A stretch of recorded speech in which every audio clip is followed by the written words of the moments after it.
Good morning, this is the Eager Beaver Show. You are listening to a True North Eager Beaver Media Incorporated podcast.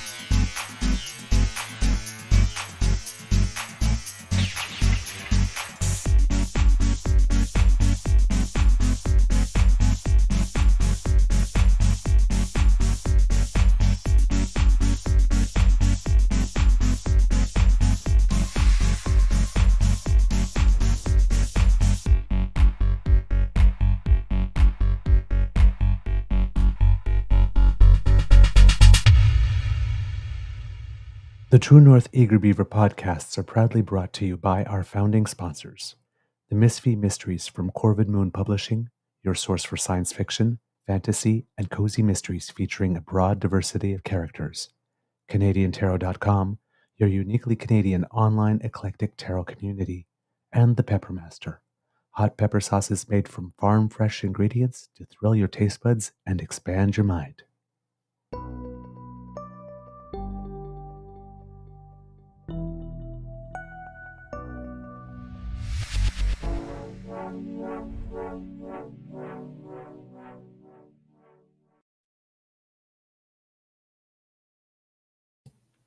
It would help if I turned the camera on, wouldn't it? Well, good morning and hello, kids and cubs, and welcome to season 5. And I believe, if I am not mistaken, oh my God, I'm knocking everything over at this end. Welcome to season 5. And if I am not mistaken, episode number 763 of the Daily Beaver Morning. Do. Always 100% Canadian. Today, recording day is Thursday, October 16th, 2025. And I think it looks like it's going to be a stay at the Beaver Lodge. I can't tell because it's still a little dark, not fully dark, but still dark here. So I think I'm seeing blue sky popping up here above the roofs around me. I am your host, the Eager Beaver, pronouns he, him, hey, Mr. Beaver, A, and not with me as usual is my good friend, Mr. Grizzly.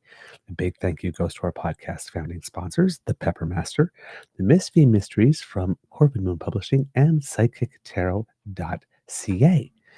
Kids and cubs, how is your mental health doing today? I have to say I'm doing relatively well, still sleep deprived, and as a result, I uh, thank you for your indulgence this morning. I cannot blame tech or anything for my later arrival. Merely just tired. Needed a little bit of extra time to get started this morning. Felt a little rough. I have to admit, had been fighting insomnia the last 2 weeks, and the last 3 nights in particular have not have been later to bed than usual and up at the regular time, so shorter nights. So I'm a little tired. I will say. Fortunately, we have no rehearsals Thursday and Friday, so I will have 2 days to sort of catch up before we get back into it on the weekend. And because there's no morning shows to do on the weekend, hopefully be able to sleep in a little bit more. So by the time we get to Monday next week, fingers crossed, I will have gotten myself back on a regular schedule if the insomnia gods decide to grant me a little bit of relief. So thank you for your patience this morning.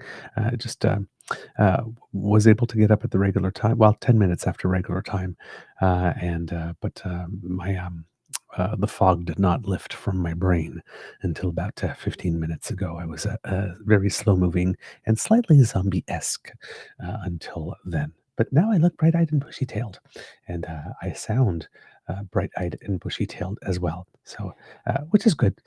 Sometimes it just takes a little bit extra to get the motor running. If one would the way, if you would put it, if you would be so kind as to allow me to put it that way. Let's see, kits and cubs, who it is that we have in the chat this morning. Looking through the magic monitor, seeing who's in there. Are you out there, kits and cubs? Oh, yes, look at that. I see Kit Uncover, and I see Kit Grace, and I see Kit Elaine, and also I see Kit Bucky. Oh, such wonderful people already in the chat.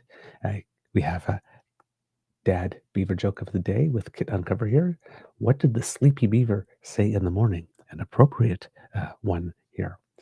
Would you believe it? I overslept again.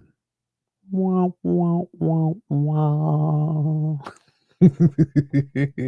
Yeah, I wish I could say it was overslept, but no, uh, underslept again in my case.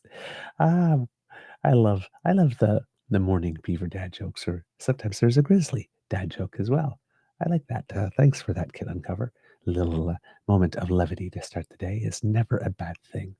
We have, who else do we have with us this morning? Ooh, Kit Lane saying it's 7 degrees Celsius presently where she is, heading to only 16. Nope, Miss Shadika is here this morning with a message from our wonderful friend Mateo. It says, Mateo would like everyone to know that it's his birthday in 5 days and he will be the big boy age of 8. Whoa, whoa, whoa, whoa. 5 days from now. Okay. I need to make a note of that. The 21st is Mateo's birthday. Okay. So that we can mention it on the show when it happens. Wish the young man, our wonderful, the person that greets us every morning with a birthday wish on his birthday. So I'm just putting that in my notes right there, and hopefully I will remember to find them 5 days from now, because that happens to me now sometimes. Is I make notes and then I put them somewhere, and then I forget where to find them. Oops. But in, I hope that you are very excited for your birthday, Mateo, and that when it does happen, it's going to be an absolutely fantastic day, a day that is as fantastic as you are, my friend. Your good friend, Mr. Beaver, is sending you big, big, big, big hugs. And I hope that you're feeling better too after your surgery. Your mom tells me that you're feeling a little bit better with every passing day. So your birthday is going to be a fun occasion. All right. I can't wait to celebrate. Who else do we have here? We have Kit Tabby G here saying good morning to everyone. Kit Uncover is going to be planting garlic today. I should get some actually. I would like to plant some garlic this year as well for next year. We're getting yesterday I went to the garden and uh, took as many of the tomatoes as I could fit in a bowl. I'm going to have to go back and do that today. And a good friend, I shouldn't say good friend yet, but an emerging friendship that I'm making. Heather, hello. Told me that I could. She has a recipe that you can do something with the tomatoes to roast them in a certain way to make a wonderful soup, and I am definitely down with that. So that's what I will be looking to do with the bounty from our garden. We have Kit Nona with us saying greetings and salutations. Well, greetings and salutations to you as well. I'm glad you are here with us. Who else do we have here? Kit Linda M saying, good frosty morning, good people. So I'm guessing that it's getting a little nippy where you are as well, Kit Linda, and hoping for warmth for you and a wonderful day. Kid Chris, my man, saying good morning and good morning to you, offering kisses and hugs to the whole damn fam. I'm going to take a few for myself there, and I will return them. We have Kit Nona Carol with us saying, good morning. I'm on time today. Yes, I made sure that you would be by arriving just before you did. I timed it. It was a deal. We have Kit Sue with us. Hello. It's been a while since I've seen you on the chat. I hope you're doing well. So glad to see you. Thank you for joining us. And let's see what else. Kit Argosy Acres is here. Yes, indeed, you found us. We were a little late posting the show today, so thank you for persisting. We have Kit Kat here saying good morning, everyone as well. The Sauce Boss is with us saying good morning and good morning to you. Hope that all the little ones are doing well in your world. And let's see. Who else? Is that everyone? Nope. Kit Swanky Frankie is here saying good morning. Yeah, he too, like me, is tired today. Kit Linda M. I said, get my morning running, and she's got a little born to be wild going on in the chat, which I do not disapprove of at all. I was born to be wild. After all, I'm a beaver. A little wink there for the DAMFAM who are watching. Let's see. Yeah, the Sciatica, that happens to me on a different regular basis. I'm going to guess that's the insomnia here you're talking about. Let's see what else here. And that's everyone. So good morning. Thank you for joining us. And as I mentioned again, thank you for your patience waiting for the link to appear. We have a show for you today, and we are going to talk about a couple of things. We are going to talk about seemingly warming relations between Canada and India. There's been a lot of work on that happening behind the scenes, and it seems to be coming to some type of head. So we will take a look into that. And if we have time, hopefully we'll have time, a little extra news about Stellantis and lumber. And if we still have some time, some interesting things going on in democracy around the world. So we might take a quick little Beaver International trip to see what's going on. But let's start with India. As you know, kids and cubs, relations between our nations have been a little strained since the former Prime Minister Justin Trudeau, very appropriately called out the government of India in our House of Commons, no less, for certain activities that it has been conducting or assisting to in conducting in some way, or has had a role in some way in happening on Canadian soil, including at the worst, the extrajudicial killings of Canadian citizens, but also a whole bunch of other things, extortion, intimidation, and also when we had our look into foreign interference. Some allegations of some shady things going on with the leadership race of the Conservative Party of Canada that was won with an asterisk, we have to conclude, by Pierre Poilievre. And, relations soured and soured to the point that we expelled each other's diplomats for all intents and purposes. And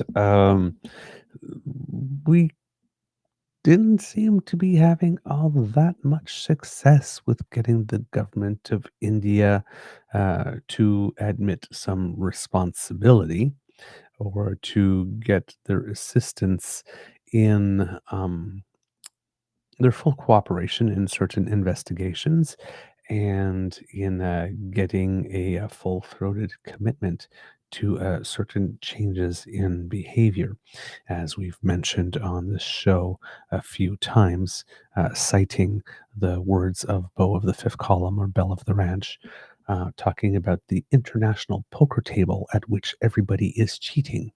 And there is obviously, when you go to a poker tournament, there is the big table, and then there are the tables around, and a lot of people are trying to work their way up to the big table. And India is a nation that would really, really love a seat at the big table, especially since it seems that a seat may be opening up soon, or a seat or two, but particularly with Russia rapidly devolving into becoming a vassal state of China and no longer one of the world's superpowers.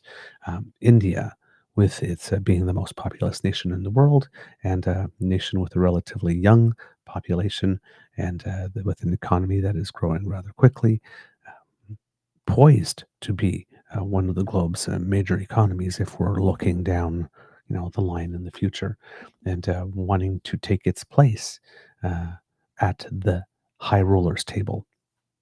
Let's put it that way. But when you're playing at the high rollers table, there are certain rules that you must follow, certain things you can't do when you're at the lower tables anymore. Of course, there's more things that you can do when you're at the higher rollers table that some other people are not happy with. But certain moves are no longer available to you if you want to show that you are indeed a high roller. And uh, some of these things that the government of India is alleged to have been doing or facilitating in some way um, did not create the winning conditions for it to um, gain access to the high roller table.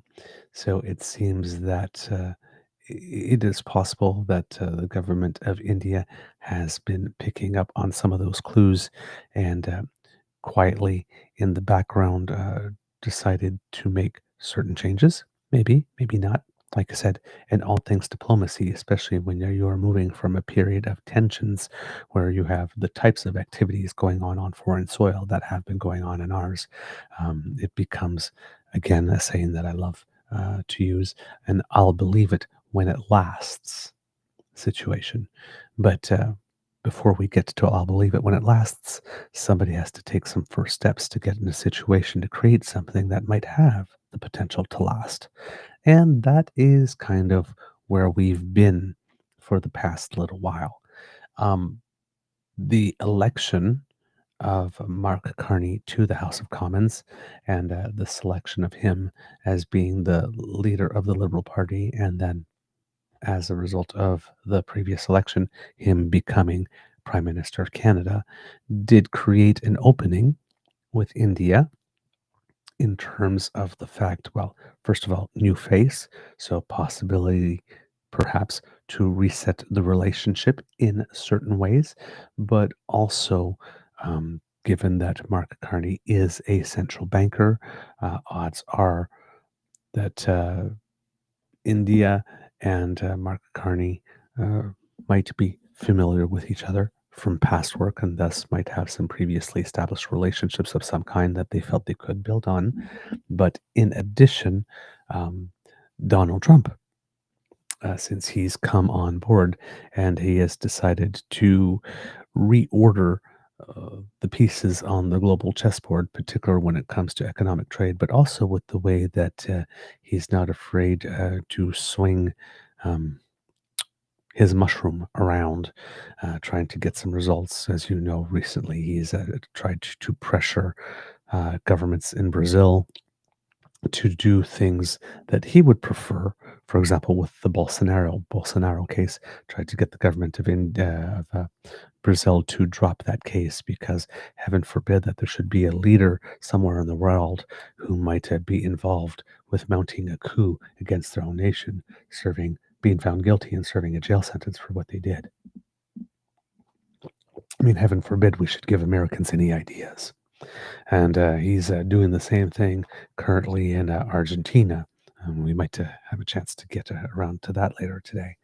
But with him coming around and swinging his mushroom all over the place without any regard for anybody else who's around, India having been the victim of that, as you know, India had Trump seemingly being embarrassed and played by Putin on the international stage. If he wants to do something about Putin, has a hard time doing stuff against Putin directly because, well, Putin probably has all types of compromat on Trump and probably owns him in certain ways. And on the other side of it, um, how would you put it? Uh, with him not wanting to exert some pressure on Russia or showing that he's not being owned, but he can't attack Russia directly. And he's having a trade war with China, and he can't necessarily, even though he keeps on trying, he knows that China is about the only country that could go toe to toe with the United States and cause it mass damage. So he can't go as far with China as he would like. So if he wants to send a message, he has to deal with nations that deal with Russia and try to go through that way. And in that instance, India is. Um, a perfect target because India buys a lot of oil and military equipment from Russia, number one. And while India is a big nation and a rising power, it doesn't yet have the heft that it can respond to the United States in a manner that would uh, threaten it in such a way that it could hobble the economy rather quickly, as can China, for example, with rare earths or semiconductors and things of the like. So, um, Trump slapped additional tariffs on India because it was buying Russian oil and trying to curb that. So, um, these types of dynamics have probably gotten India, like it has many other countries, to start viewing the world in different ways and some of its partnerships in different ways. And maybe as a result of all of this, um, the snit with Canada may no longer be um,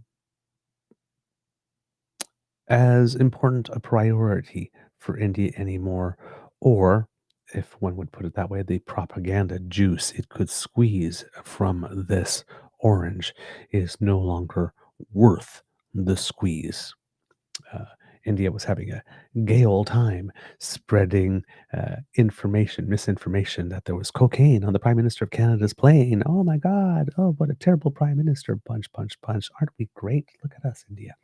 So maybe these little games are not advisable advisable anymore, given that the United States is exerting serious and real pressure on the country. And therefore, if the situation in North America is rapidly changing for India, as it appears to be, um, maybe um, Canada's looking good all of a sudden again. It also maybe helps in this particular dynamic that Canada has a rather large Indian diaspora outside of India, and maybe, um, maybe just maybe, India realizes that if it needs to reorient its economy in certain ways, that we might be a better option for future growth than better option as a convenient punching bag when things are not going well at home, and you need to have a story out there about how other nations are being so terrible and unfair and unkind to India, and look at us, how the government of India, we are standing up for our nation and being good government representatives. Give us your vote. A little cynical, I agree, but that is what is going on here, right? So, and maybe a little bit on our side too. You know, not to be fair, I'm sure when at the time that the prime minister stood up in the House and delivered the shot across the bow to India, it's not the prime minister. It's not like the prime minister was at his most popular either, and hope he maybe hoped that the issue served him, but um, I would say that in the case of the prime minister, if someone is alleged to have, if another nation is alleged to have committed extrajudicial killings on our soil, it is the right thing to do to call them out. And we also had that story come out a few weeks later in the United States where there were charges laid. Um, and it seems that there will be a trial and all that type of stuff involving certain elements that were um, very eerily similar and involving some of the same players that happened in Canada. So while we don't not necessarily, I think, have a trial going on as of yet, there is judicial proceedings going on in the United States based on intelligence that has been shared. And judging by the reports, we have shared some of that intelligence, and some of that intelligence has been shared with us. So when the Prime Minister stood up in the House of Commons and made the allegations, he was on very, very solid ground. And we also remember, if we are here in Canada, how how uh, the leader of His Majesty's, well, sorry, the recycled alleged leader of His Majesty's alleged loyal opposition was uh, first in line to doubt that which the Prime Minister was claiming and take India's side rather than the side of Canadians. We will remember. Yes, we haven't forgotten about you, Pierre. We haven't forgotten about you. We remember what you did. And then the charges from the United States came along, and then, well, Pierre looked really, really, really, really, really stupid. And maybe that's why the conservatives are not talking about India so much anymore. Because it didn't really serve them well. But Prime Minister Mark Carney comes along, and we have that G7 meeting in Kananaskis. I believe it was in June. And to the great consternation of many people, the Prime Minister of Canada, who seems to be ridiculously pragmatic to the point of, at times, um, wanting to dispense uh, with baggage that is carried forward. Invited Prime Minister Narendra Modi to the G7 meetings here in Canada. Um, at that point, we hadn't had achieved any formal or solid agreements yet with the government of India with regard to cessation of such activities on our soil and cooperation in the investigation into certain crimes that have been committed on our soil. And at that point, a lot of people had problems with him being here on our show. We expressed some consternation ourselves, while, of course, um, keeping our minds open to the real politic situation that if the sands were shifting that quickly, and we might need to reorient our economy rather quickly and be nimble, that just like India might not be able to afford to maintain its SNIT with us, we might not be able to afford our SNIT with India as well. Same thing with China as well. If we've been touching on that a little earlier as well. Relations have been frosty with China with that whole thing with Meng Wanzhou, and even though that had resolved itself some time ago, not to the satisfaction at all of the government of China, because the government of China at that time, in the 2020, was betting that Trump would get reelected and that they would be able to maintain that pressure on us.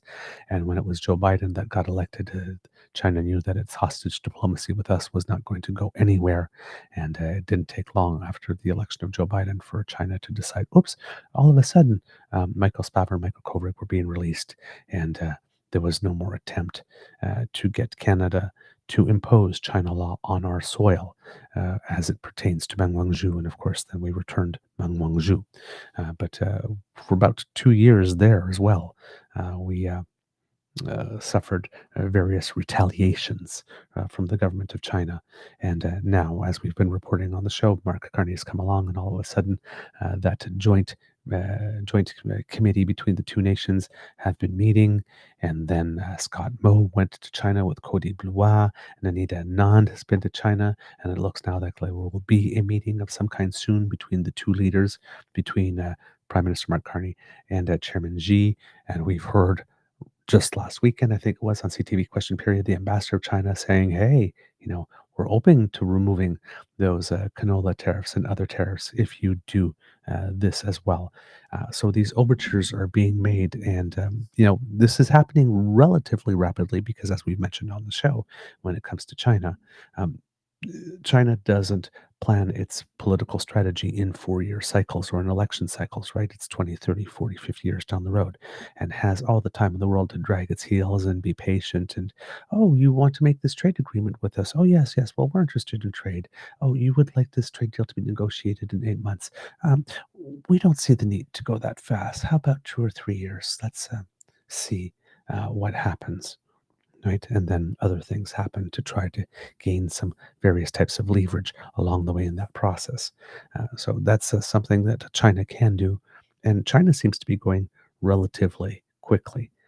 With India, similar vibes. It seems to be going relatively quickly. So we had the G7 meeting. Things seemed to go well there. And then there wasn't that much talk about stuff until a little later in the year. And it started with, um, how we put it, uh, there was talks about renewing diplomatic ties in certain ways. Um, Again, right when you, how would I put it, when you cut diplomatic relations, when each country has expelled each other's diplomatic teams, it one of the first things to do is to try to reestablish those connections. For example, Stephen Harper, when he was prime minister, cut our ties with Iran, um, for various reasons, and when when there was a plane that was downed, and it was discovered that it was downed by the government of Iran and had a lot of Canadian citizens and permanent residents on it. Canada did not have the means to negotiate directly with Iran to get investigations done. We had to go through Ukraine and other nations because we had no diplomatic ties. So shutting down um, your total diplomacy makes it hard to communicate with other nations directly and removes your eyes and ears from the ground in that nation. So that's why a lot of politicians from opposition parties often talk about, hey, we should expel people, kick them out, kick the bums out, because that's an easy thing to say. But it's not necessarily the wisest thing to do, because usually the advice is no matter how bad things get, that you always do the utmost to maintain your diplomatic relations, because you never know when they are going to serve you. But we started hearing things uh, in late September. Around September 26th, we had Bob Fife, the Ottawa bureau chief of the Globe and Mail, reporting that Deputy Clerk of the Privy Council Office and National Security and Intelligence Advisor to the Prime Minister, Nathalie Drouin, uh, had had some talks with India. According to the article, then, Prime Minister Mark Carney's National Security and Intelligence Advisor has traveled to New Delhi for a one on one with her Indian counterpart, with the two countries seeking to heal their fractured relations after India was accused of involvement in the 2023 murder of a Canadian citizen. That would be Harjit Singh Nijjar. Nathalie Drouin said in a statement that she held talks Thursday, Thursday, this is back in September, with National Security Advisor Ajit Doval, a former spy master in India's intelligence service. The high level discussions took place 3 weeks after Ottawa and New Delhi restored envoys to each other's capitals.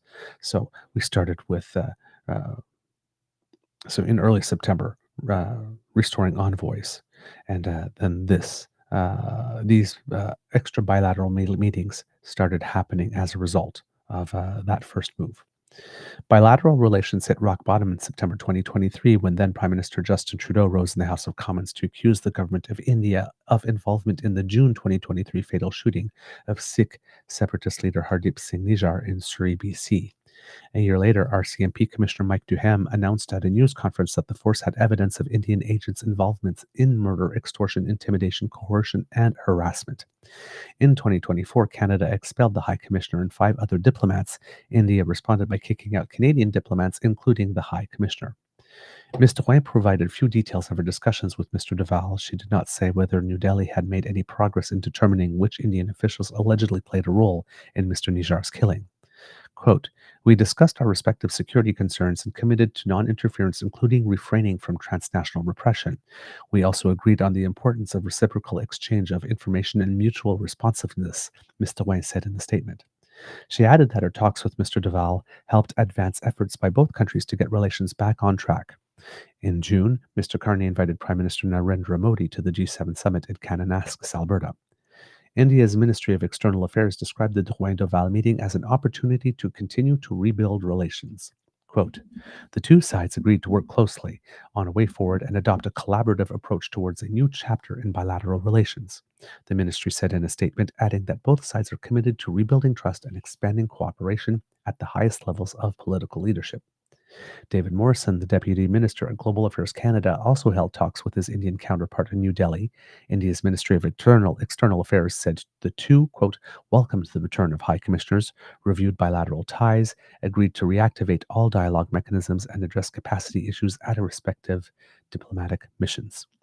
Peter Jones, a former senior official at the Privy Council office and currently a professor at the University of Ottawa's Graduate School of Public and International Affairs, said both countries have an interest in reestablishing relations because of U.S. President Donald Trump's trade war. Quote, Mr. Carney recognizes the economic importance of India, he said. Given the situation with the United States, Canada needs to look for new markets, and given the fact the Indians are having their own problems with the Trump administration, they will be looking for new trade opportunities. In other words, politics makes for strange bedfellows, and necessity is the mother of invention. And sometimes this things change that you need to look at people in a different light. Mr. Jones speculated that Mr. Drouin would have pushed India to stop its foreign interference activities in Canada while acknowledging that Canadian law enforcement can do more to keep tabs on 6 separatists in Canada who crossed the line into fomenting violence against India. In its annual report to Parliament in June, the Canadian Security Intelligence Service warned that India remains a persistent foreign interference threat to this country. CSIS said the investigation into the gangland-style slaying of Mr. Nijar continues, adding that the links between, quote, the government of India and the Nijar murder signals a significant escalation of India's repression efforts against the Khalistan movement and a clear intent to target individuals in North America. The report said Mr. Modi's Hindu nationalist agenda includes using Canada-based proxy agents to influence the South Asian community and politicians. Quote, Canada must remain vigilant about continued foreign interference conducted by the government of India, not only within ethnic, religious, and cultural communities, but also in Canada's political system, CSIS said. So that's some of the first steps that took place to start warming relations. And it seems that those went well. But in those meetings in early September, there was still some confusion about what was going on or what was brewing, because prior to the relationship between Canada and India imploding slightly or taking a dip, there were some discussions between two nations on establishing a free trade agreement. And, well, around that time, according to Janice McGregor, India was claiming that trade talks with Canada had resumed, but Canada was saying, not yet. Global Affairs, so at the time, again, end of September, around the 22nd, Global Affairs Canada has clarified reports out of India that suggested the two countries were ready to restart bilateral trade negotiations 2 years after their diplomatic rupture over the killing of a Canadian Sikh leader on Canadian soil.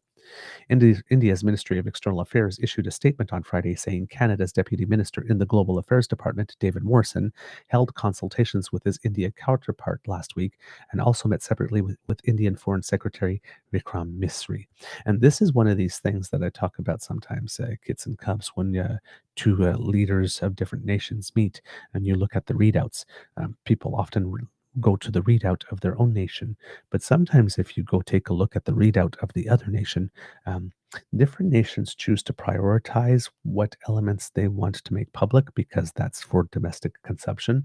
And sometimes you find out things that happened in the meeting by reading the readout of the other government that you did not see in yours. Now, sometimes these are accurate things because, it's just legitimately what different countries want to focus on based on the political dynamic and what are priorities in their countries.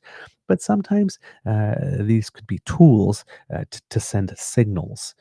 So, for example, India maybe wanting to increase a little bit of pressure on Canada to reopen those trade negotiations. So, therefore, claiming in a reout that, yes, these talks have restarted.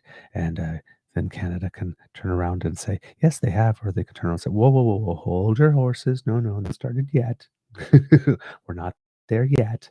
Um, but sometimes you can find out some interesting information by reading what the other side puts out and what they choose to prioritize. Quote, the two sides agreed to initiate necessary steps to reactivate bilateral dialogue mechanisms across diverse domains, including trade, defense, energy, civil, nuclear, security, and law enforcement, critical minerals, space, science and technology, and agriculture, the statement from the Indian government said, adding both sides would, quote, constructively address capacity related issues at their respective missions and consulates to improve economic opportunities. Mhm. India based media portrayed this agreement as a first step towards the restart of trade talks. But in response to a request for confirmation or clarification from CBC News, the Canadian government emphasized different priorities out of last week's meetings. Quote, while trade was discussed, the Government of Canada, under its new mandate, has not held talks with India around negotiations on a free trade agreement, Global Affairs Canada wrote in an emailed statement on Sunday, 2 days after the Indian side suggested talks were restarted. And there again, this could be fun with words because we may have not held talks with India around negotiations on a free trade agreement, but we may have held talks with India around trade. Trade, yes, not a free trade agreement like this, but discussions about trade that could lead to discussions about a free trade agreement, perhaps. Sometimes in diplomacy, you slice thinly.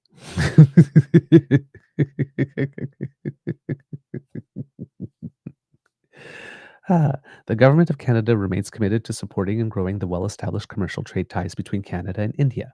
The Canadian Department statement did not confirm or elaborate on the consultations India's Ministry of External Affairs said Deputy Minister Morrison was leading. Instead, it pointed to a Saturday statement from the Prime Minister's National Security and Intelligence Advisor, Nathalie Drouin, that revealed that she too had traveled for her talks with Indian counterpart on Thursday. Quote, we discussed our respective security concerns and committed to non interference, including refraining from transnational repression, Drouin's statement said. We also agreed on the importance of reciprocal exchange of information and mutual responsiveness. The National Security Advisors meeting was characterized as continuing the ongoing and constructive dialogue between the two countries, building on the face to face meeting between Prime Minister Mark Carney and Indian Prime Minister Narendra Modi on the sidelines of the G7 summit last June in Kananaskis, Alberta. Last week's meetings in India coincided with the 2-year anniversary of an extraordinary fracture in Canada India relations, and this isn't the first time the two governments have communicated different perspectives on their conversations. Early in the fall of 2023, Canada abruptly paused trade negotiations and postponed an upcoming trade mission to India for business leaders and government officials. The reason became clear on September 18th of that year when the Prime Minister Justin Trudeau was in the House of Commons and revealed what he characterized as credible intelligence that Modi's government could be linked to the shooting of Har Singh Nijjar outside a temple in Surrey, BC, earlier that summer.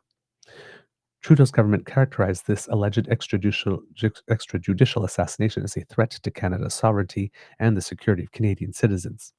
In the days and months that followed, the Modi government denied involvement and dragged its feet on cooperating with the police investigation. Both countries pulled their high commissioners and 5 other diplomats and dialed back consular and trade services in tit-for-tat protest. Relations remained frosty for months.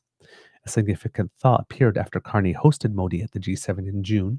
The two prime ministers settled on a first step to repair bilateral relations, the appointment of new high commissioners and a return to the regular service levels for citizens and businesses at their respective missions. During his news conference with reporters, Carney said restoring their top diplomats was a necessary first step, but there was a lot of work to be done, quote, in the context of respect for sovereignty. The readout from Carney's office during the G7 said Canada had raised priorities like, quote, transnational crime and repression, security, and the rules-based order with Modi. The Canadian readout didn't mention resuming trade talks. But Indian media last June quoted Modi's Ministry of External Affairs saying the two leaders, quote, discussed the importance of restarting the stalled negotiations on the Early Progress Trade Agreement, EPTA, with a view to paving the way for a Comprehensive Economic Partnership Agreement, CEPA. Canada named veteran diplomat Christopher Cooter as its new High Commissioner to India in late August.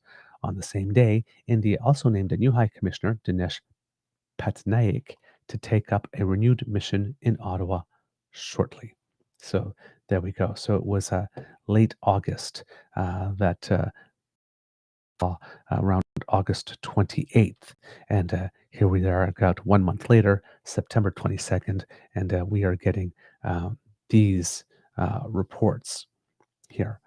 With regard to the appointment of veteran diplomat Christopher Cooter, who becomes the High Commissioner, because India is a Commonwealth country, so it's an ambassador, but we refer to them as High Commissioners when it's to another Commonwealth country. Um,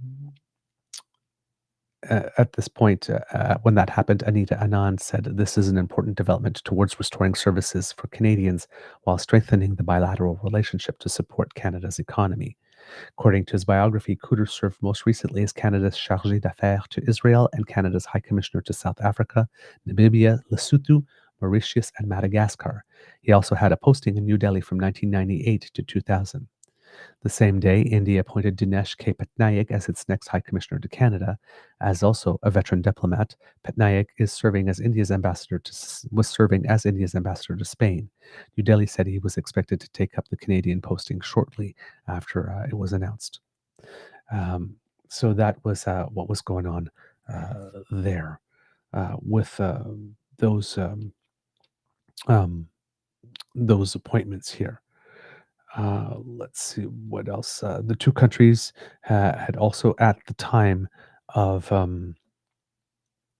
the appointments of the High Commissioners, promised to work on reinstating visa services among them, because that had also been affected. In a statement, the Sikh Federation of Canada said that the renewed relationship comes without any indication to the public that India had taken responsibility for its actions after 2 years of open hostility and violence in Canada.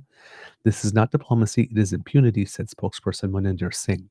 It undermines trust in Canadian institutions, suggests that commercial and geopolitical considerations outrank justice, and risks entrenching the very networks that Canadian security agencies warned against. The Canadian Security Intelligence Service published its annual report in June, warning that India continues to be a foreign interference concern, stating, quote, Canada must remain vigilant about continued foreign interference conducted by the government of India, not only within ethnic, religious, and cultural communities, but also in Canada's political system, the report reads. So we had the reinstatement of high commissioners working on reestablishing visa services, reinstating those. Then we start having some high level meetings with officials.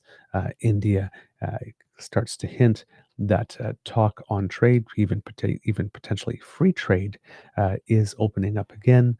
Canadian government says, "Oh, not so fast on that." And still in September, at the end of the month, around the 25th, there was more news coming, reported by Dylan Robertson of the Canadian Press, that there had been some progress with regard to police investigations.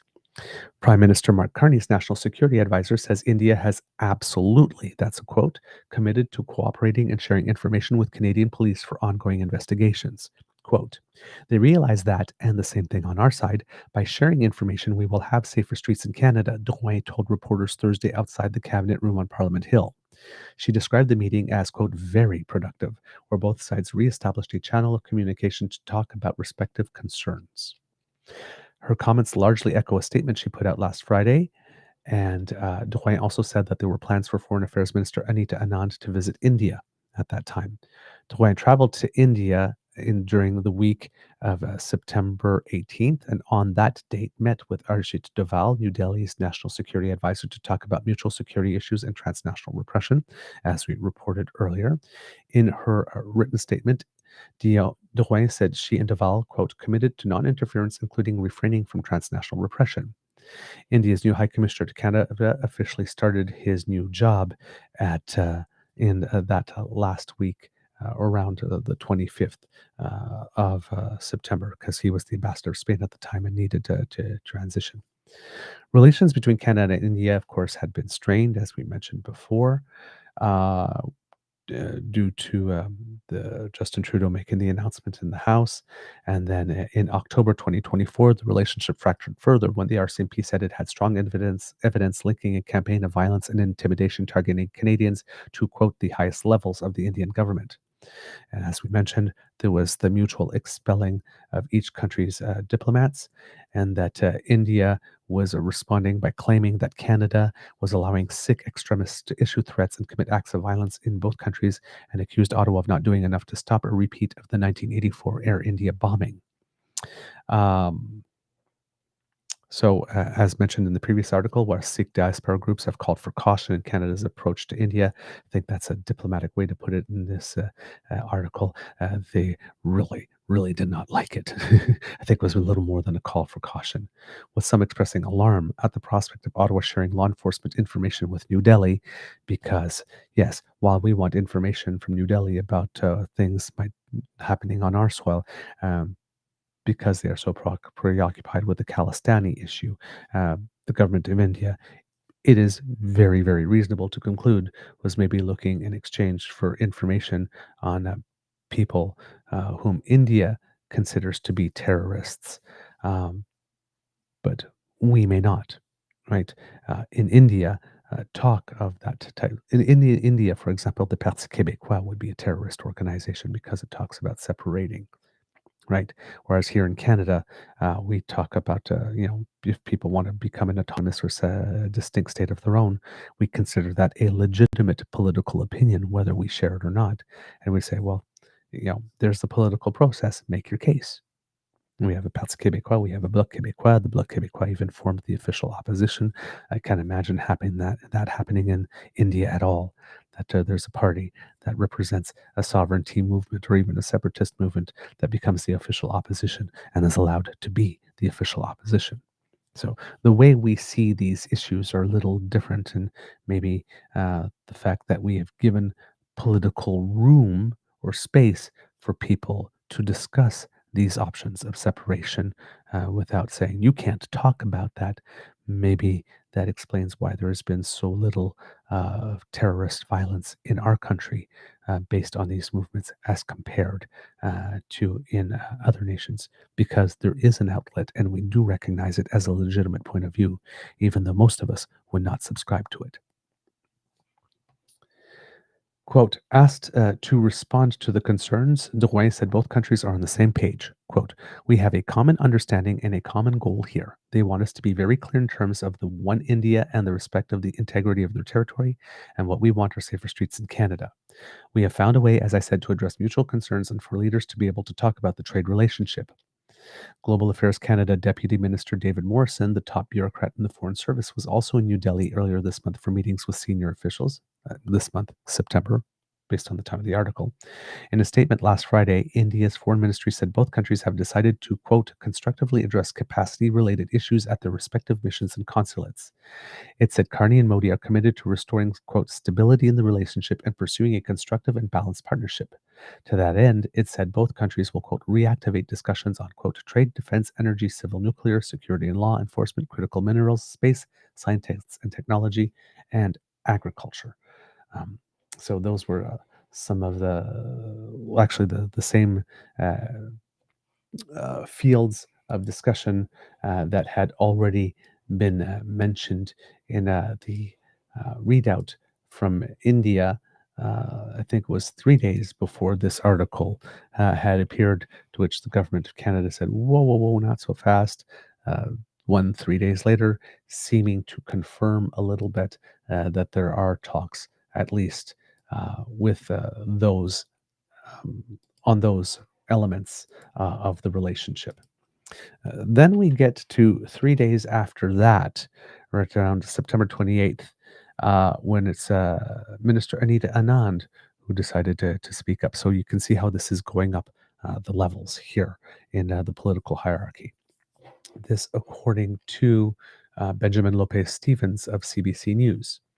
Foreign Affairs Minister Anita Anand confirmed that Indian law enforcement officials are actively collaborating with Canada as the two countries continue to thaw a once icy relationship following allegations that Indian agents were linked to an extrajudicial killing on Canadian soil. During an interview on Rosemary Barton Live, which airs on Sunday mornings, Anand said Canadian government representatives were in India during that week to ensure that, quote, we have law enforcement dialogue proceeding. When asked whether Indian law enforcement officials are actively collaborating with Canada, Anand said, quote, yes. Also, I will also say that we put on the table the step-by-step approach, Anand told host Rosemary Barton. We will have a conversation when I'm in India about what are the next steps in the diplomatic relationship. The minister's comments echo those of National Security and Intelligence Advisor Nathalie Drouin, who is one of the Canadian officials in India this week. In a rare scrum with reporters, Drouin said Canada got a commitment from the Indian government that it would do more to collaborate with Canadian police in their investigation into the killing of Sikh activist Hardeep Singh Nijjar. Quote, India realized, and the same on our side, by sharing information, we will have safer streets in Canada. I think we have found ways, as I said, to address mutual concerns for the leaders to be able to talk about the trade relationship. Um, so just continue here through because some of the stuff in the article is giving background that I've already mentioned here. On Thursday, Drouin said the Indian government wants Canada to be very clear in terms of the One India policy and respect the integrity of their territory. Anand was asked by Barton whether Canada is willing to reaffirm the policy to India. In response, the Foreign Affairs Minister said, quote, we're concerned with what is best for Canada. This is a dialogue that is continuing, and I will say we have made progress in terms of seeing each other's point of view, but also our position is always to protect Canadian interests, Anand added. Last week, India-based media portrayed meetings between Canada's Deputy Minister in the Global Affairs Department, David Morrison, and Indian officials like Foreign Secretary Vikram Misri as a first step towards the restart of trade talks. A statement from the Indian government said the two sides, quote, again, agreed to initiate necessary steps to reactivate bilateral dialogue mechanisms on all the topics that we mentioned previously. But in response to a request for confirmation or clarification from CBC News, the Canadian government emphasized different priorities out of last week's meetings. Quote, while trade was discussed, the government of Canada, under its new mandate, has not held talks with India around negotiations on a free trade agreement. The government of Canada remains committed to supporting and growing the well-established commercial trade ties between Canada and India. So again, like I suggested before, we have the 22nd, the 25th, and now the 28th. And on the 25th, there was one statement, and then I said, does that open the door to say, well, Canada is not talking about free trade yet, but we are talking about trade. The statement 3 days later says, of course, here that yes, we are indeed discussing trade, if not free trade. That's what I mean. Again, slicing the tomato very thinly. As Canada scopes out where to go next with its relationship with India, Anand said it is being cautious and we will take this systematically. So again, step-by-step approach, but it does seem like the nations are moving relatively quickly through the steps because again, these are the types of things that could take time. Now, somewhere along there in that process, we had Pierre Poilievre doing what Pierre Poilievre usually does, is seeing terrorists everywhere and demanding that Canada label something a terrorist organization. We saw that often with the in Iran Revolutionary Guard. Pierre, for many years, said, name them and make them a terrorist organization. Everybody was turning around and said, well, you can't make the entire thing a terrorist organization. There are too many people involved. And Canada was focusing on the top brass. And Pierre kept hammering away at it, even though the Conservatives had been asked by the Liberal government at the time, when the Conservatives were the government, to do the same thing by Erwin Kotler and other people. And the Conservative government at the time did not do it for the same reasons. So it's amazing how Pierre Poilievre was asking the Liberals to do that which the Conservatives wouldn't do when they were in government and were asked to because it was impractical. And Pierre Poilievre knew it was impractical, but kept on demanding that the Canadian government did it. And we did eventually do it. I don't know how it is operating in real life, how it works, if it's really applying to everyone, or because there are just so many people because of the mandatory military service. So, but that's the thing that Pierre Poilievre likes to do. Goes, oh my God, these people are terrible. Name them terrorists. So he did the same thing with the Bishnoi gang. And at least on this one, it seems that the Canadian government agreed that it should do that. I think Pierre started calling for it around September 20th, and around September 29th, Dylan Robertson of the Canadian Press reported that the India-based Bishnoi gang, accused last year by the RCMP of orchestrating a campaign of violence and intimidation against Sikh activists in Canada, has been listed as a terrorist entity by the federal government. Public Safety Minister Gary Anandan Sangari announced the designation in a news release Monday, saying it will help Canadian security intelligence and police agencies. And that is the easiest I've got his last name out ever. And I'm sure I won't be able to recreate that. Quote, the Bishnoi gang engages in murder, shootings, and arson and generates terror through extortion and intimidation, the release said. They create a climate of insecurity in these communities by targeting them, their prominent community members, businesses, and cultural figures. But one expert says the terrorism listing process has become overly politicized, noting the gang does not meet the legal definition of terrorism, and listing it as such is a slippery slope. British Columbia Premier David Eby, a New Democrat, called for a terrorist designation in June, followed in July by Alberta Premier Danielle Smith, and in August by federal Conservative leader Pierre Poilievre. The new designation allows authorities to seize property and freeze accounts. So according to this, Pierre Poilievre started calling for this in August and not on September 20th, because that was the earliest when I was doing the research for this that I could find. But here in this article, it says he started a little earlier than that. The listing bars Canadians from financing or aiding the group led by Lawrence Bishnoi, the gang's leader in India, who has reportedly coordinated criminal activities from a cell phone inside a prison. The gang rose to national prominence in Canada on Thanksgiving weekend of 2023, is it, or 2024 in this one? 2024, when RCMP accused the Bishnoi gang of orchestrating violent crimes against Canadian Sikhs, calling for an independent Sikh state to be carved out of India under the name Khalistan. Police in Ontario, Alberta, and British Columbia have made similar claims dating back to at least 2023. They claimed Indian diplomats shared information about Khalistan supporters in Canada with officials in New Delhi, who then passed along the information to the Bishnoi gang. India's government has rejected those claims and says it has been working with Ottawa to try to stop the gang's money from flowing into Canada. Leah West, an associate professor of national security law at Carleton University, said listing a group as a terrorist entity changes police powers around warrants and may mean including the Canadian Security Intelligence Service in such investigations. But the biggest change is that it expands the scope of potential criminal activity to include anyone who may aid in facilitating the crime, she said. It widens the net of what is considered criminal around the group and advances the scope of people that can be investigated, she said. Quote, it is also intended to deter people from providing services or supporting the terrorist group in any way. She said she is concerned about the over-politicization of listing groups as terror entities as it, quote, unlocks the entire criminal process. Quote, I can't reiterate enough the slippery slope we're on, she said in an interview Monday. There are currently 88 entities listed as terrorist groups in Canada. Quote, the last number of groups listed have come from calls from the floor of the House of Commons saying we need to designate these groups let's try that again. The last number of groups listed have come from calls from the floor of the House of Commons, saying we need to designate these groups, and in this instance, I've seen no evidence to support that the gang merits a terrorist entity designation. She said the government is diluting the tools used to deal with what is the very grave problem of terrorism.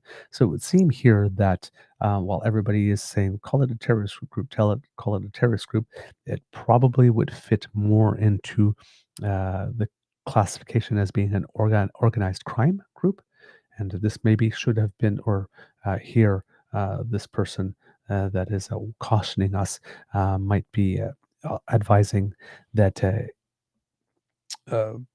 organized crime laws might be better. And in Canada, we don't. I don't think we have, as is. In the way that the United States RICO laws, racketeering, influence, corruption, and something else laws, they are still crimes in Canada, but they're treated different ways, which also makes it a little different. The way of going about holding them accountable and charging them is different in this country as a result.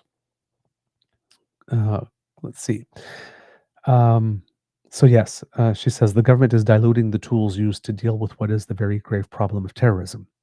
Eby said in a video statement on Monday that the change will give police the tools they need to seize the assets of these gangs and their members. Quote, people have been making a living in fear of extortion. This is an important move that could make our streets safer. I hope the police are able to use these tools quickly to take action in our community and right across the whole country. Poilievre said the gang is responsible for much of the extortion that has terrorized Surrey, BC, Brampton, Ontario, and northeast Calgary. He said more needs to be done to stop them and blames the Liberal government for letting the criminals into the country. Yeah, whatever.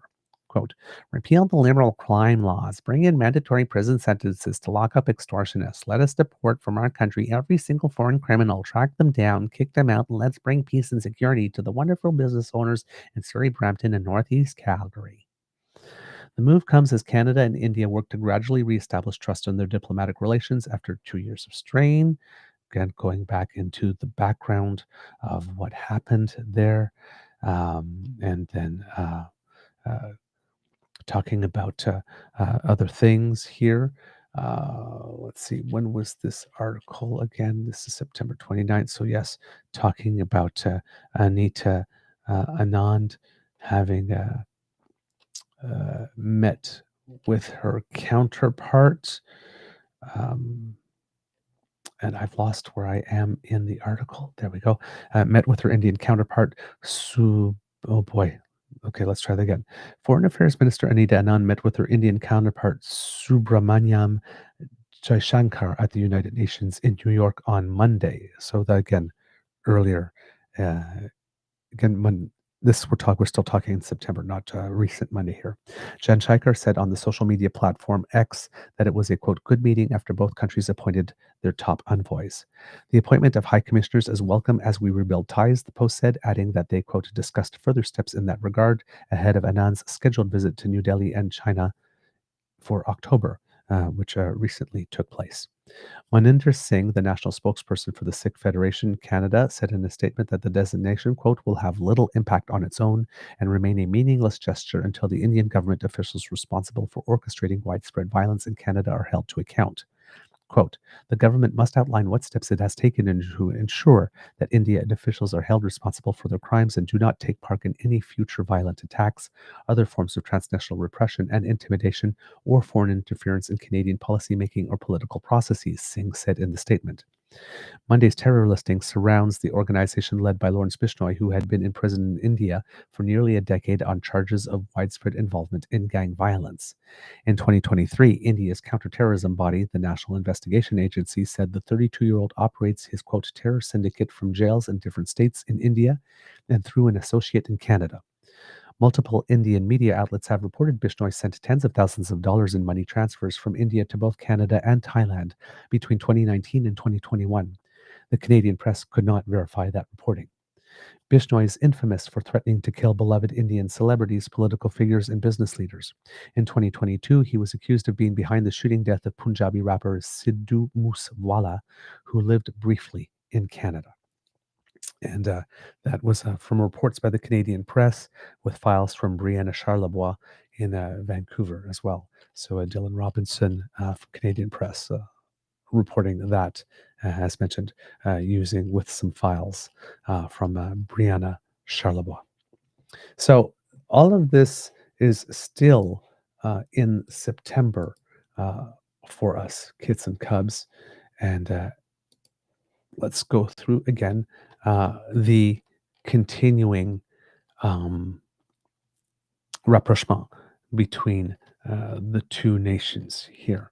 And little little quiet inactivity for a couple of weeks until we get to October 12th, where all of a sudden there are more developments that have come down.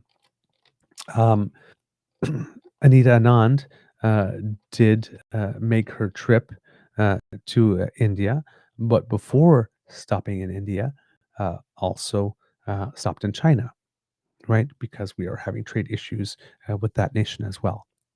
So, according to this, this is Stephen Chase, and this was going to focus more on the China aspect, but there's a little quip about India in this article.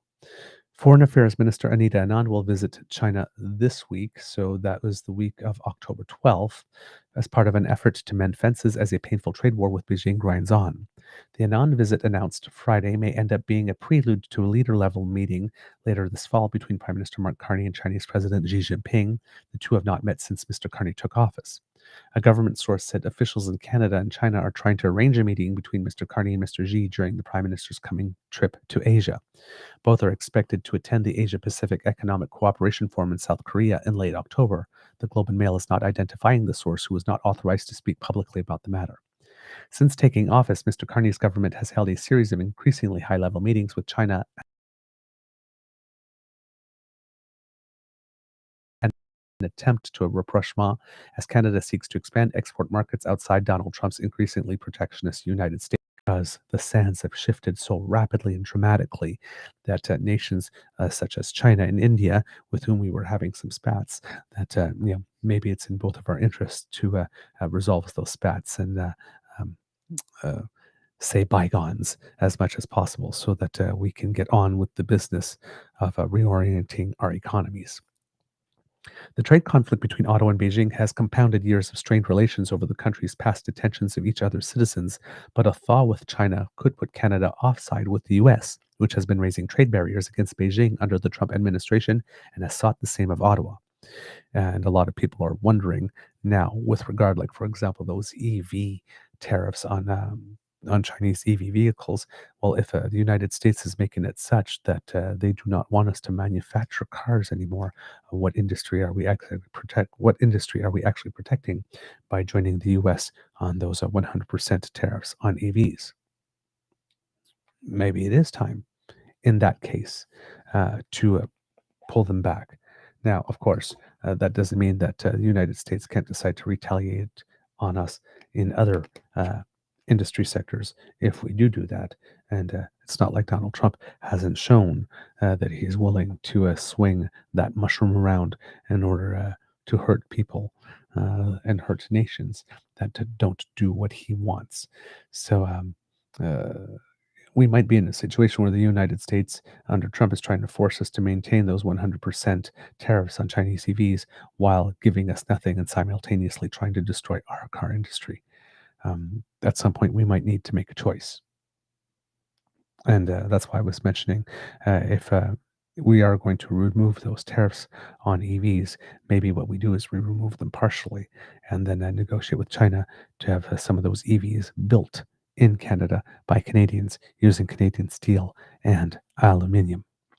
And if we can do that and perhaps coordinate with Mexico to do some final assembly in both our countries for cars that we are going to ship and buy in Canada and Mexico, because, well, if the United States doesn't want us building any cars that it wants to buy, well, maybe we do not want to buy any cars that the United States makes.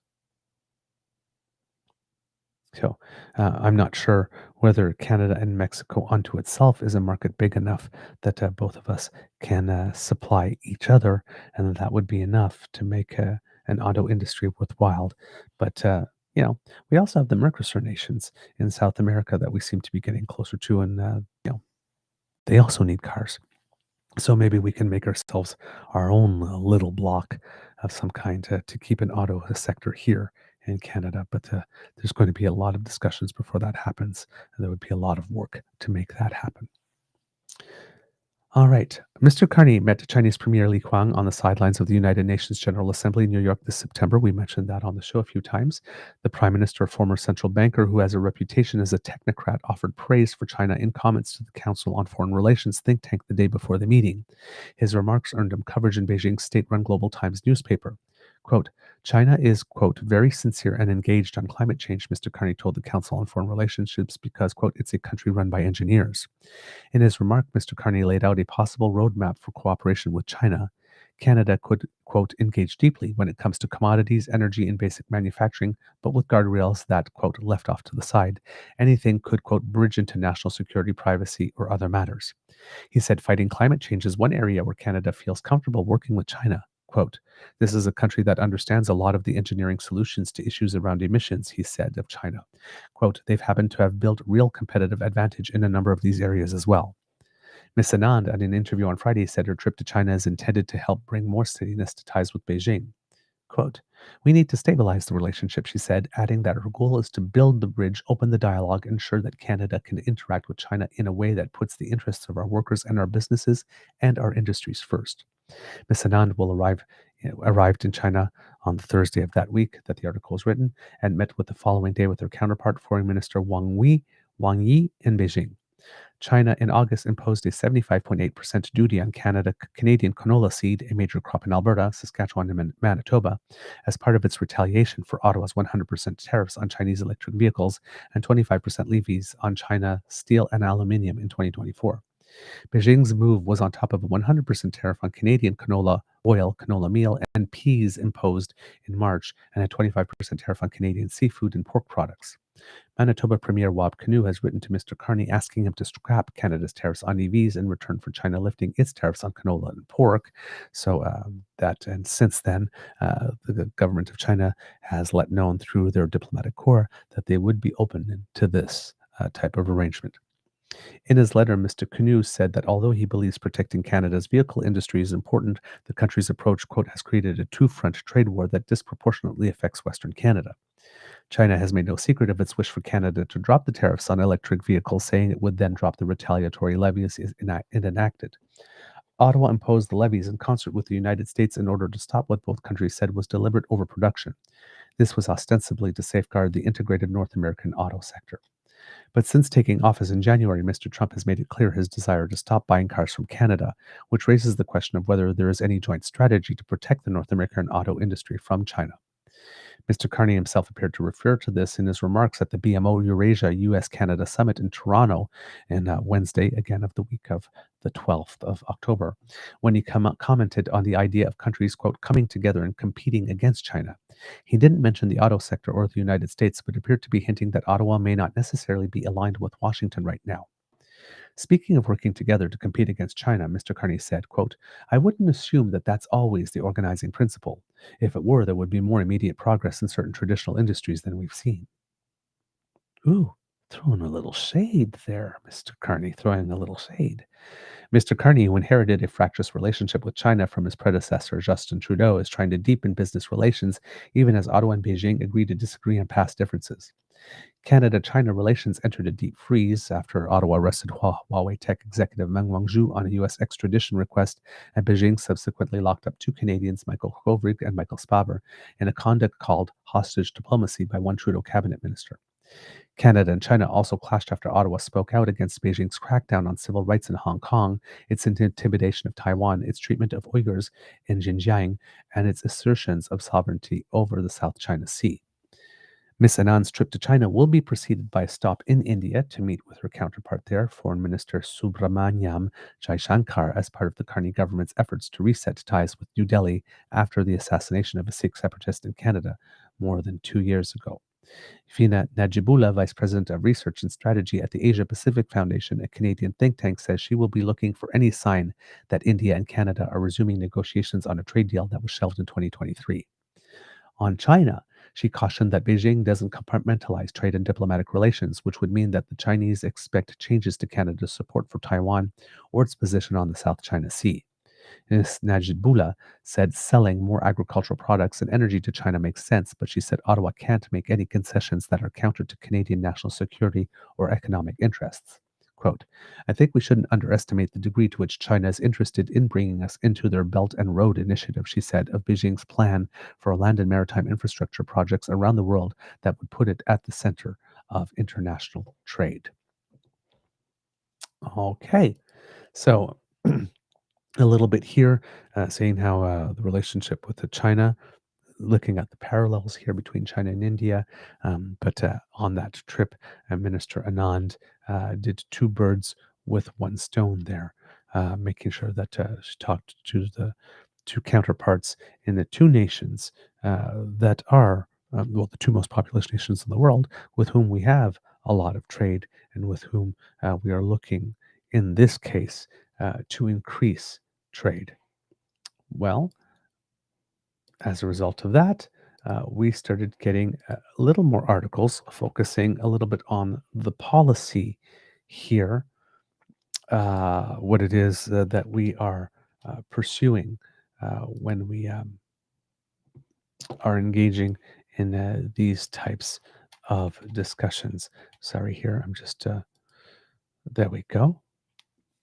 I believe that this is the appropriate article. I'm just going to double check here because, yes, okay. I thought I had clicked on the wrong thing. So this is on October 14th. Uh, there was another major diplomatic development, as reported by the Canadian press.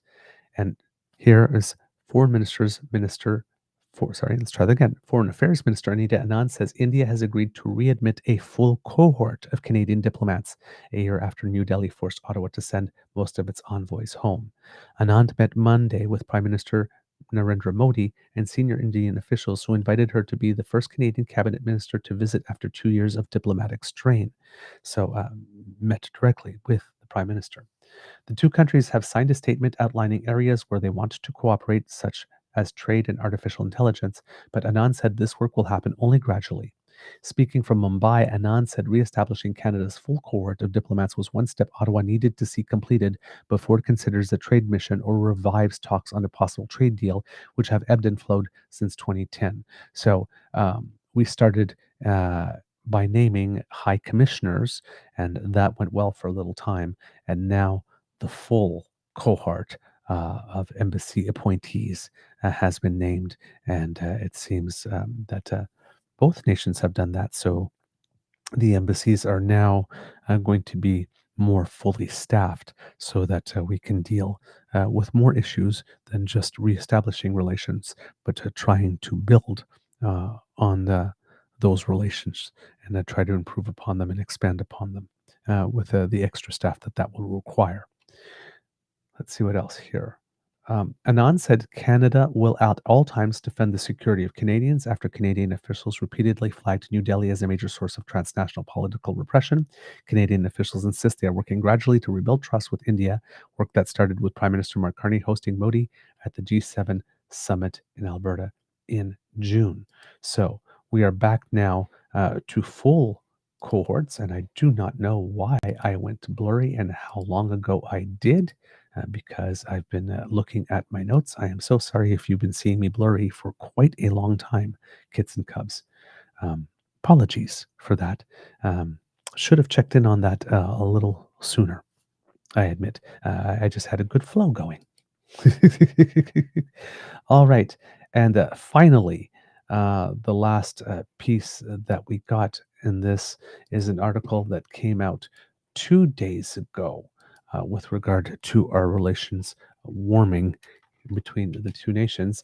And again, it's Minister Anand that says here, talking about pragmatism and positivity as key planks in the Canadian approach.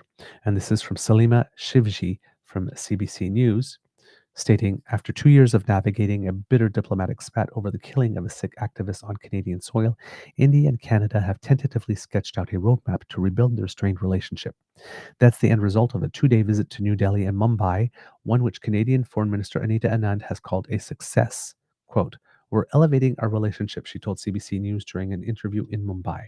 Quote, "Now we're moving forward from September, October 2023, Anand added, referencing the time when the diplomatic ties between the two countries fully derailed. The relationship broke down after then Canadian Prime Minister Justin Trudeau accused Indian government agents of having a role in the killing of Sikh activist Hardeep Singh Nijjar outside a Gurdwara, a Sikh place of worship in Surrey, BC in 2023. India dismissed the allegations as absurd and politically motivated. The ties further developed a year later as each country expelled the other's top diplomats. Canadian authorities are still investigating alleged transnational repression, the targeted silencing of a diaspora community, focusing on Sikhs in Canada, with 4 Indian nationals facing charges related to the Nijjar homicide. Tensions between Canada and India has not evaporated. Instead, a more pragmatic approach has emerged in the rebuilding of the relationship. Both countries are reeling from punishing tariffs imposed by the United States and are trying to diversify their trade options. Quote, "We are in a moment where economic diplomacy pragmatism is of crucial importance," Anand said. Also important from India's point of view was Canada's election earlier this year that saw Mark Carney take over as Prime Minister. That produced a slight thaw when Carney extended an invitation to India's Prime Minister Narendra Modi to attend G7 meetings in Kananaskis, Alberta last June. The countries have both appointed new high commissioners, and Anand confirmed India has agreed to readmit the same number of Canadian diplomats it once had in the country. The trip, Anand's first to India as foreign minister, started with a meeting with Modi and ended Tuesday after multiple conversations with business leaders and investors based in Mumbai. According to India's External Affairs Minister Subramanian Jaishankar, Modi spoke to Anand on Monday about India's vision of cooperation with Canada and how best to realize it. New Delhi would like to move the diplomatic relationship forward, quote, with a positive mindset, Jaishankar added, noting that bilateral relations between the two countries have been, quote, steadily progressing in the last few months. That positivity can be glimpsed in the minister's joint statement with phrases like renewing momentum, rebuilding trust, and deepening cooperation, peppering the document released after the meeting. The word trade appears 8 times as officials agreed to work together on areas that include agricultural, critical minerals, and AI technology, a clear sign the economy is front of mind for both countries. It's the first high-level statement the two countries have agreed to release jointly in 7 years. And since we are talking about that first joint statement released in 7 years, I do not know why this is happening, but okay. Um, hmm, Interesting. The document actually will not open. How interesting is that? Oh, there we go. It just did. Slight delay. So the joint statement said, today, Honorable Anita Anand, Minister of Foreign Affairs, and India's Minister of External Affairs, Subramaniam Jaishankar, issued this joint statement.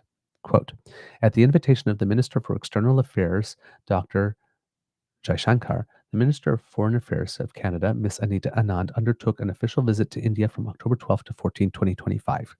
The meeting in New Delhi is a follow-up to the guidance provided by the prime ministers of the two countries during their meeting on the sidelines of the G7 summit in Kananaskis, Canada, to take calibrated measures to restore stability in the relationship and to pursue a constructive and balanced partnership grounded in respect for each other's concerns and sensitivities, strong people-to-people ties, and growing economic complementarities.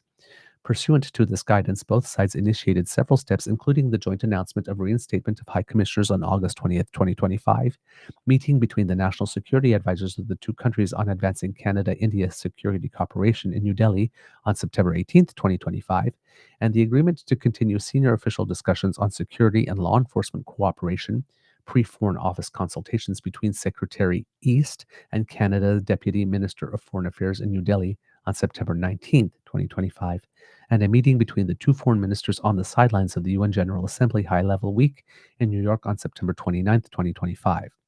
Quote, in keeping with the priorities that the Prime Ministers of India and Canada had set out for bringing momentum to the relationship, both sides, based on mutual respect for shared democratic values, the rule of law, and a commitment to upholding the principles of sovereignty and territorial integrity, reached consensus on a new roadmap for Canada-India relations. Quote, the ministers recognize that in the context of ongoing global economic uncertainty and rising geopolitical tensions, a strong and resilient Canada-India bilateral relationship is essential. Reviving this partnership will not only create opportunities for enhanced economic cooperation, but also help mitigate vulnerabilities arising from shifting global alliances, ensure more reliable supply chains, and reinforce strategic stability in an increasingly complex international environment.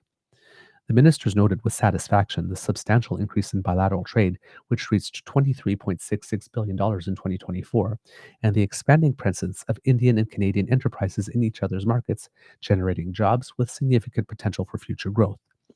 They also acknowledged the important role played by Canadian provinces, 6 of which maintain representation in India, and by Indian states in advancing mutually beneficial economic cooperation. The ministers agreed to work closely together and instructed their respective teams to initiate necessary steps to implement the agreed roadmap. Affirming trade as a cornerstone of bilateral economic growth and resilience and acknowledging the growing opportunities in goods and services and investment, both sides agreed that early initiatives in trade cooperation will include commencing at an early date ministerial level discussions on bilateral trade and investment informed by today's economic realities and each country's strategic priorities, resuming the Canada-India CEO Forum, which will bring together leading business executives from both countries to identify concrete, actionable recommendations for both governments to facilitate increased bilateral trade and investment with a focus on priority sectors such as clean technology, infrastructure, agri-food, and digital innovation. The forum will convene on the margins of a senior-level trade mission in early 2026. Recognizing their shared vision of a sustainable future and underscoring the importance of collective action in addressing climate change, biodiversity loss, and pollution, both sides agreed to increase bilateral cooperation on climate action, environmental protection, conservation, collaborate, exchange information and expertise, and support respective climate ambitions in a wide range of areas, including renewable energy capacity, decarbonizing heavy industries, reducing plastic pollution, supporting the sound management of chemicals, and ensuring sustainable consumption, and support joint climate and environmental goals by finding effective long term solutions that will also provide opportunities to advance economic growth and job creation. Acknowledging the pivotal role of energy transformation in meeting climate goals, enhancing energy security, and supporting sustainable economic development, the two sides reaffirmed their intention to support sector activities and deepen cooperation in advancing clean, secure, and equitable energy collaboration through the following activities: reestablish the Canada India Ministerial Energy Dialogue, including the related action plan at the earliest; promote two-way trade for LNG and LPG investment in oil and gas exploration and production sectors, including clean technologies; and collaborate on sustainable low carbon fuels and technologies such as green hydrogen, biofuels, carbon capture, utilization and storage, and electric mobility, as well as strengthen supply chains, policy frameworks, and market access; exchange best practices on electricity system management to enhance grid safety, stability, and renewable integration; work together on emission reduction, environmental management, power sector digitization. Sorry, let's try that again. Work together on emission reduction, environmental management, power sector digitalization, and disaster resilience; advance global energy efficiency process, including through multilateral fora such as the G20; promote dialogue among government, industry, and think tanks to identify how Canada's mining expertise can provide India with critical minerals needed for energy security; welcome and appreciate ongoing discussions in civil nuclear cooperation in support of clean energy transitions; welcome discussions between India's Department of Atomic Energy and Canadian uranium suppliers from the standpoint of existing and proposed new mines; and hold the first Critical Minerals Annual Dialogue on the margins of the Prospectors and Developers Association's conference in Toronto in March 2026. Appreciating the role of innovation and technology in driving inclusive growth and global competitiveness, both sides agreed to deepen collaboration to unlock new frontiers in science and technology, including AI and digital infrastructure. Early initiatives will include the relaunch of the Joint Science and Technology Cooperation Committee, fostering mutually beneficial partnerships to expand access to AI for everyone, encouraging Canadian AI companies and researchers to participate in India's forthcoming AI Impact Summit from February 19th to 20th, 2026, and explore opportunities for cooperation in digital public infrastructure. Recognizing the importance of deepening collaboration in the agricultural sector to promote food security, enhance trade and productivity, increase farmers' incomes, and support the long-term sustainability of the sector, both sides agreed to focus on developing stable and sustainable supply chains, improving agri-value chains. Sorry, developing stable and sustainable supply chains, improving agri-value chains through the exchange of best practices and technological cooperation, enhancing nutritional security, promoting recycling of agri-waste into energy and organic fertilizers, and advancing innovation in climate-resilient agriculture and food systems. Noting with satisfaction that people-to-people linkages are central to fostering mutual understanding and building long-term collaboration, both sides agreed to strengthen cooperation in education, tourism, cultural exchange, and professional mobility. Early initiatives in this regard will include refreshed collaboration in higher education and research to reflect the increasingly deep talent pools and cutting-edge research in each country, emphasis on research partnerships in emerging technologies such as AI, cybersecurity, and fintech, and to expand Canadian academic presence in India through overseas campuses, revitalize joint working group on higher education as a means to further expand Canada-India academic networks and institutional ties. To this end, the ministers agreed that their high commissions and consulates will strengthen institutional capacity by progressively deploying expertise in the economic, political, defense, and technology domains to deliver on the shared ambitious agenda. These efforts will contribute to rebuilding trust and deepening cooperation between the two countries. As the bilateral relationship intensifies and deepens, both ministers pledge to expand collaboration on global issues, including working to ensure more effective and inclusive multilateral institutions. So it was a very productive meeting indeed, because they have all these points. And you will notice, if you were listening, again, there's a lot of these points that have climate elements, green elements to it. Again, embedding the concept of climate competitiveness into everything that we do, which is what Mark Carney stated with regard to his green policies, wanting to pursue climate competitiveness rather than interjections here. But there's a lot here, with regard to nuclear, There's a lot here with, again, talking about decarbonizing heavy industries, renewable energy capacity, reducing plastic pollution, supporting the sound management of chemicals, and ensuring sustainable consumption, all these types of things. Yes, a lot. Uh, when they said it wasn't just a discussion, it's an actual roadmap with specific points looking at various sectors. So these were very, very serious discussions. What's absent from the statement, however, is the issue of transnational repression with only a passing and oblique reference to respecting each other's concerns and sensitivities. Anand said she repeatedly brought up Canada's concerns over public safety in her meetings with Indian officials and that the words in the statement were carefully chosen. Quote, at every stage in every conversation, I made sure to bring up many topics within the public safety mold, the minister told CBC News, including transnational repression, including public safety, including an independent RCMP investigation, including outlawing the Bishnoi Gang. Ottawa recently listed the Bishnoi Gang as a terrorist entity, and Canadian police have alleged that agents of the Indian government were working with members of the group to target pro-Khalistan activists within the Sikh diaspora. New Delhi has denied this claim. For India's former top diplomat in Canada, Sanjay Kumar Verma, he was one of the ones who were expelled, who left swiftly in 2024 when he was expelled alongside his colleagues. The signal of slowly rebuilding ties is, quote, a deliberate calibration. That's, quote, a departure from the public megaphone diplomacy practiced by Ottawa earlier. The public megaphone diplomacy was also practiced by India. I mean, when you are releasing news reports claiming that the Prime Minister of Canada had cocaine on his plane, if that is not public megaphone diplomacy, I do not know what is. Quote, writing in digital news outlet India Narrative, Verma said the message from the two-day visit was, quote, differences will be managed, not magnified, engagement will be structured, not sporadic. The visit has angered Sikhs for Justice, the group that Nijar used to lead, which is still organizing. The group released a statement calling out, quote, Anand's silence for prioritizing trade and diplomatic relations, quote, over the safety and sovereignty of Canadians. To that effect, Sikhs for Justice has filed a formal request for investigation with Canada's Conflict of Interest and Ethics Commissioner against Anand, alleging a breach of her oath of office. The group is also organizing another referendum on Punjabi independence from India next month, an event that's likely to infuriate the Modi government. The Modi government loses its mind every time these groups organize this in Canada, and these events are allowed to happen. Others in Canada's business community applauded the tentative rapprochement. Quote, we are pleased to see that things are picking up where we left off 2 years ago, said Goldie Hyder, President and CEO of the Business Council of Canada. As Canada pursues its diversification strategy, trade and two-way investments opportunities with India must be seized. There you go, kits and cubs. A lot of progress over the last little bit in the Canada-India relation. Again, taken all the steps, and as we can see, parallels going on with China as well. So shoring up, again, pragmatism and practicality. The situation requires us to get closer and to mend fences with some nations with whom we've had some diplomatic spats.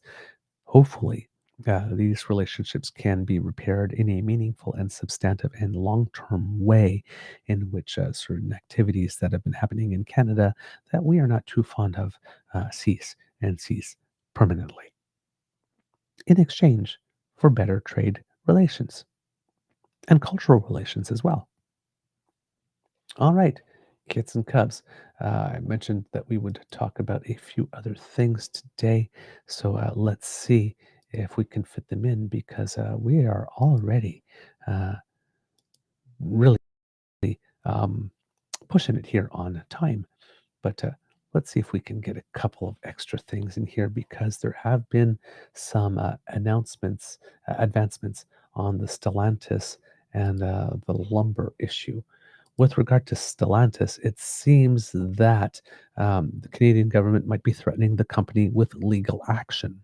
According to Jenna Benchetrit of CBC News, the federal government is threatening automaker Stellantis with legal action if the company doesn't respect its obligations to Canadians years after the company agreed to an auto pact promising billions of dollars in performance incentives. India Minister Melanie Joly wrote to Stellantis chief executive Officer Antonio Filosa on Wednesday to express, quote, extreme concern over the company's plan to move production of its Jeep Compass model from a Brampton, Ontario assembly plant to one in Belvedere, Illinois, according to a letter shared with the CBC News and then posted to Jolie's social media. The shift was announced on Tuesday evening as part of a $13 billion U.S. investment into the company's American manufacturing operations. The company shares U.S. President Donald Trump's goal of having strong automotive sectors in the U.S., Filosa told CNBC News on Wednesday. And if you listen to the conservatives, there's an misinformation effort going on suggesting that the Canadian government has handed $15 billion to Stellantis, and now they've taken the money and run. It's important to know that those were performance incentives that would be affected or determined by the number of cars rolling off the plants. So, given that the plant is not going ahead, there are no such performance incentives, and therefore the $15 billion hasn't been expended. But you see the conservatives saying, we promised them $15 billion. They took $13 billion of it and they decided to invest that in the United States. Man, are we dumb. That did not happen. Okay, so just want you to know that the conservatives are outright lying here and trying to create the impression that we wrote a check for $15 billion somewhere along the way and that they just took the money and run. Let's see what else we have here. I'm not sure if I read this statement. Yes, I did. The U.S. imposed a 25% tariff on Canadian automotive parts and vehicles with a carve-out for the value of U.S.-made parts back in April. Quote, while the current U.S. tariff environment is creating complex challenges, Stellantis has made important commitments to Canada and to its workforce, Jolie wrote in the letter. Should Stellantis choose not to respect its obligations, we will act in the interest of all Canadians and hold the company to full account and exercise all options, including legal. The company had entered an agreement with the federal and Ontario provincial governments 2 years ago that both would provide up to $15 billion in performance incentives contingent on the automaker meeting a set of conditions that include fulfilling a production mandate in Brampton. Stellantis agreed to maintain its, quote, full Canadian footprint, including Brampton, in exchange for substantial financial support, Jolie wrote in her letter. Anything short of fulfilling that commitment will be considered as a default under our agreements. The minister, during a press conference on Wednesday, said that Ottawa has, quote, been engaging with the company for months now, knowing that the Brampton facility was going to be retooled. The automaker's Brampton plant has been idle since 2023 as it revamps its assembly line for a new generation of vehicles. Quote, we've invested millions of dollars in that facility based on the commitment they would be investing in a new model, and so that's why if they don't do so, we'll hold them to account, the minister said. The auto pact between Stellantis and the federal and Ontario provincial governments was announced back in 2023. Both governments struck a similar deal with Volkswagen and its subsidiary Power Company for an EV battery manufacturing plant in St. Thomas, Ontario, with up to $13 billion in incentives on the table. Ottawa said it would put up 2/3 of the funding, with the Ontario government providing the rest. But the agreement was contingent on several conditions, including that the automaker uphold its existing commitments in Canada, such as fulfilling its production mandate at the Brampton plant. A spokesperson for Ontario Premier Doug Ford's office told CBC News that the company's Brampton plant did not meet the conditions set under the Auto Pact, specifically those related to project milestones and job creation. The company has therefore not received provincial funding, the spokesperson said. Quote, I'm not going to give them a penny for the Brampton plant, Ford told reporters during a Wednesday news conference, but he added that the company had received $55 million for its Windsor plant out of the couple of billion that the feds and I of the companies had agreed to. A Stellantis spokesperson said in an initial statement to CBC News on Wednesday that the automaker has plans for its Brampton plant that it would discuss with the federal government, but did not provide any details. CBC News followed up to ask for clarification on how much money, if any, the company has received from the federal and Ontario provincial government, and if it hasn't, whether it broke the conditions outlined in the Auto Pact. The company does not comment on the details of its agreement, the spokesperson said. So that is a little bit of extra news of what's going on with the Stellantis thing, but as well with lumber. There was some extra news here with regard to David Eby, and hopefully I can bring that up very quickly because some supports had been announced a while ago, but we had heard that money hadn't really started to flow yet. So, according to Jordan Gill of CBC News here, financial support for Canada's softwood lumber can be expected soon, the federal industry minister told a Fredericton business group on Wednesday. Mélanie Joly said the support will include funding that will be distributed from banks but backed up by the Business Development Bank of Canada. In August, Prime Minister Mark Carney promised $1.25 billion for the sector, but that money has yet to be distributed. While Joly didn't specify how much money the New Brunswick industry can expect, she told the Fredericton Chamber of Commerce the amount will be based on need. She also said the funding would take different forms. Quote, that there is a mix, she said. There is support for operations, so liquidity support, because we know that lots of companies can be stuck in a spiral of debt while they're dealing with really difficult tariffs that are unjustifiable. And meanwhile, there is funding for capital expenditure for them to continue to invest in their companies. The funding comes after U.S. President Donald Trump announced new tariffs on September 30th. He announced a further 10% tariff on softwood lumber, in addition to an already existing 35% tariff and a 25% duty on some finished wood products, including cabinets and upholstered furniture. These tariffs came into effect on Tuesday. Duties are to increase January 1st to 30% for upholstered furniture and 50% for cabinets and vanities. In addition to the new funds, Joly also said the federal government was working on a Buy Canadian program to have our homes and our major projects being built with the great softwood from New Brunswick. So there we go. It looks like funds will flow relatively soon on that front. All right. I was going to have try to do some international democracy news, but we're getting close to the end of our time. So I will save that for another episode here. And just mention a couple of activities going on. Industry Minister Mélanie Joly, again, will stop by the Longueuil, Quebec headquarters of the Canadian Space Agency for a joint event with Canadian Space Agency President Lisa Campbell and astronaut Jeremy Hansen, that as part of the notice will highlight Canada's role in the upcoming Artemis 2 mission, which the advisory describes as a landmark step in humanity's return to the moon, with Hansen also expected to share details on his training and preparation for this historic lunar mission with a group of local students. That will take place at 11:40 a.m. It also seems that the Housing and Infrastructure Minister Gregor Robertson and Secretary of State for Rural Development Bucky Belanger will join Saskatchewan Government Relations Minister Eric Schmaltz in the northern village of Eronge to outline fresh support for community infrastructure across the province at 11:30 a.m. And Crown Indigenous Relations Minister Rebecca Alty visits the Stunemuch Recreation and Wellness Center near Nanaimo, BC, where Stunemuch First Nation Chief Michael Weiss shall provide an important update on lands and economic development. That's around 9:30 a.m. Pacific time. And interim New Democrat leader Don Davies will have a closed-door session with members of the Vancouver-based Filipino Seniors Club of BC that will focus on the need for more affordable housing for seniors, and that will take place around 2 p.m. Eastern time. I believe that those are the major activities. Prime Minister Mark Carney is going to have a meeting with Doug Ford this afternoon around 3:20, and there might be some news at 4:30. Or sorry, no, 3:20. We'll visit a local business, and then we'll have a meeting with Doug Ford around 4:30. So that should be interesting because Doug Ford is saying we need to hit back hard, and so I'm sure that Doug Ford will be sharing his advice with the Prime Minister at that particular moment. The Prime Minister will also be in the Greater Toronto area, of course, for the day, and will unveil new measures to combat crime and protect our communities this morning around 11 a.m. Alongside Toronto area Liberal MP John Jerushelli and Ruby Sahota. So those are other things going on today that we might have some news about tomorrow. All right, kids and cubs, that's the end of this episode of the Daily Beaver Morning Show. We hope that you love listening to us because we love making this for you. Remember, sharing is caring and word of mouth is priceless. So please tell your peeps and poops all about us. We really appreciate it when you do, kids and cubs. If, I keep on throwing myself on the conclusions of the show.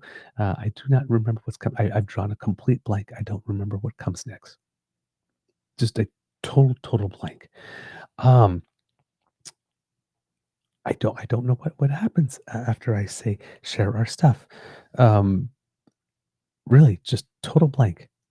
It's kind of weird. It's Fortunately, it's not a competition or a contest. It happened to me once in a contest where I was about to go to a mic and start speaking, and as I was walking up to the mic, I couldn't remember a damn word. And as soon as I put the mic in my hand, oh, there's the first word. But it was like 10 seconds of sheer panic and terror as I was striding confidently and trying not to let it show that I had drawn a complete blank on what it is that I was going to say.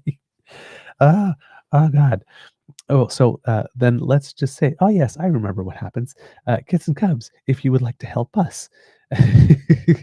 No, sorry, if you would like us to help you because you're a kit on the go and you want to keep abreast of the news, but sometimes you're out taking on the world. Well, thanks to the Ray Girl, she has sponsored our pod page, podpage.com/the True North Eager Beaver with a hyphen between each one of those words. And if you go there or click on this QR code that's about to appear on the screen. There it is. That will take you to our pod page. And when you click on subscribe, we have a podcast, audio cast version of this. So if you're not able to watch the live show on YouTube with DAMFAM or at your own convenience, you can take us with you. And that way you can get on with your day. And when you have us in your ears, remain informed. Two birds, one stone. We like to help. Thank you so much. And now, if you would like to help us, we incur some costs to bring this show to you, and we would be helpful. We would be grateful for some helpful expressions of encouragement, especially if they are enthusiastic, via contributions to the Emergency Hydration Fund here at the Beaver Lodge. Do your best to keep your favorite beaver moist by dropping a couple loonies and toonies in our tip jar. When it hits the bottom, it makes a jingling sound that brings us so much joy. It really does. So thank you for your contributions. Coffee, ko-fi.com/eagerbeaver. And of course, if you're watching live, we have the super chat and memberships in YouTube for you if you would like to support us that way. And we thank you for your support. And Kids and Cubs, of course, don't forget to surf on down to our YouTube page. That QR code that just appeared will bring you there, where Kids, Elaine, and Cassie will urge you to smash with our buttons, like, share, and subscribe. Help us out with the algorithm, will you? Thank you so much. Now, Kits and Cubs, if you want to donate to us financially, but you're doing the Buy Canadian thing, truenortheagerbeaver@gmail.com is the email address to send a direct bank transfer. The CE bros in the US don't get to take a cut, and we get 100% of your donation. Thank you so much.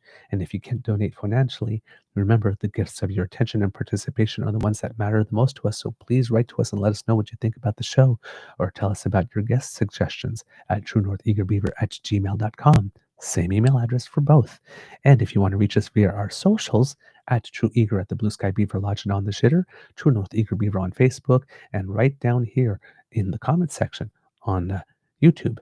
We read everything. We're not able to answer everyone, but all of your contributions, whether financial or in word, go back into the show to make it better.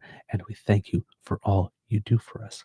Because democracy is something that you do, again, forever-canadian.ca. Sign the petition for the Citizens Initiative so that we can get it on the ballot. 300,000 signatures needed. Let's get Mr. Lukasik and his team, who have been working very hard, over the finish line so that we can get that question on the ballot. Also, petition ourcommons.ca, petition E-6679 to increase the level of honesty we have getting from our.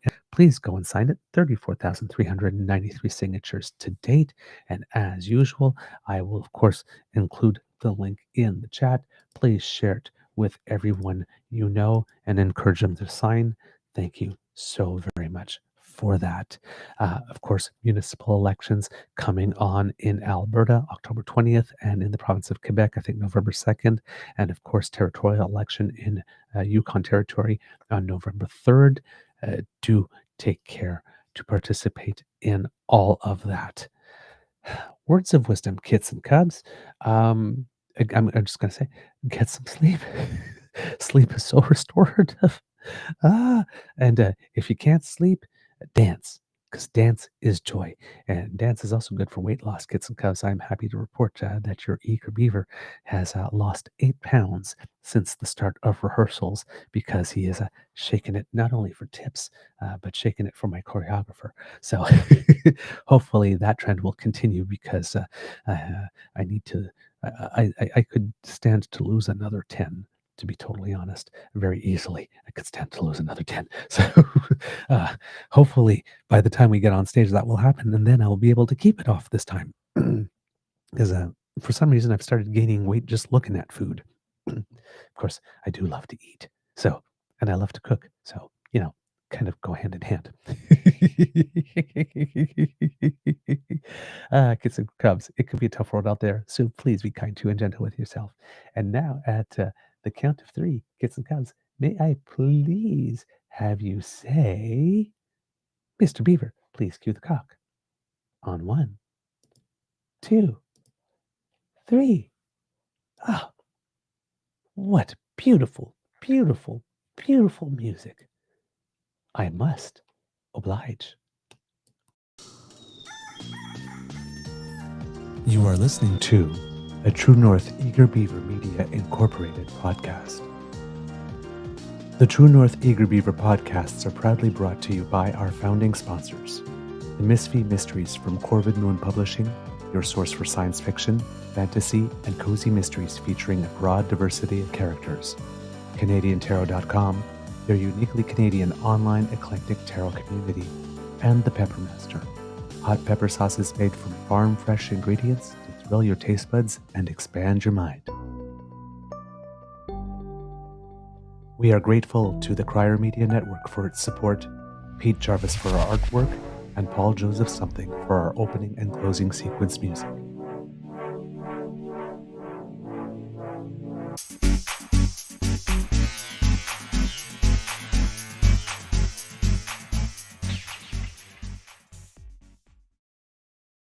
All right, kids and cubs, we have a few seconds for a little bit of news of Canadians who make us proud. Number 1, the Jays won last night, 13-4, so they're down 2-1 in the best of 7 series. But at the end of the second game, there were a lot of people. There were some people that even were there and left the match early and said, "That's it, I give up on these people. They just don't have it this time." It seems that the Jays heard the criticism and found the ring in their bats again. So 2-1 and winning away from home, which we said in the previous show, or maybe we didn't say it, but I'd heard it on the radio that the Jays had a great record playing at home this season, but not as great record playing away. So victory in an away game in the series is particularly notable here for the Jays, and let's hope they are able to do it again. Because if I am not mistaken, I probably am. Knowing me, they are probably again tonight. I will here take a little look very briefly because I can. And are they playing tonight? Yes, they are at 30 p.m. Eastern Time. So go. Let's keep the times rolling, as they say. And also, yesterday in tennis, a little bit since we are celebrating Canadians who made us proud, Denis Shapovalov won his match yesterday in Stockholm, advances to the third round. So did Leila Fernandez in Osaka, Japan. So a good result here for our tennis players, and hopefully they will go far in their tournaments. Also some victories for Cadence Brace and Marina Stakusic, where they are them trying to get closer to the top 100 in the world. And yeah, some good performances all around near the end of the season for our Canadian tennis players, gaining some ground in the rankings as we end the year. All right, kids and cubs, that's all I got for you, and we will see you on the show tomorrow, where it is Friday. Ha! Good stuff. I may be coming to you from the Auto Beaver Lodge, and I believe tomorrow I also have a date with the lovely Lady Laura for another Osho appearance, so please stick around for that. All right, kids and cubs, like magic, I am gone.